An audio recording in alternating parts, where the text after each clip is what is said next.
Ganito ang itsura ng Baguio Night Market pagdating ng 9 PM. Marami na ang merchants na nag-aayos ng kanilang paninda. Meron ba dito fan ng Harry Potter?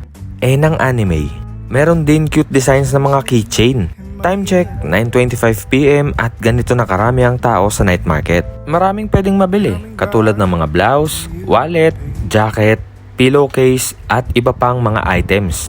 Base sa personal experience ay masasabi naming mas maayos ngayon compare nung last punta namin 3 or 4 years ago. Mas organized at hindi nagtutulakan. Pero syempre, ingat pa rin. Kung napagod na kayo sa kakalakad at kakaikot, meron namang kainan dito at maraming pagpipilian. Mahigit isang dekada na nag-ooperate itong night market.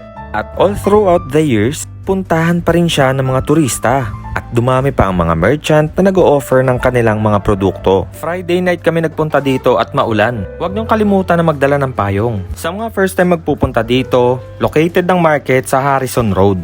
Kung nagustuhan niyo itong video na to, follow us for more Baguio guide and discovery.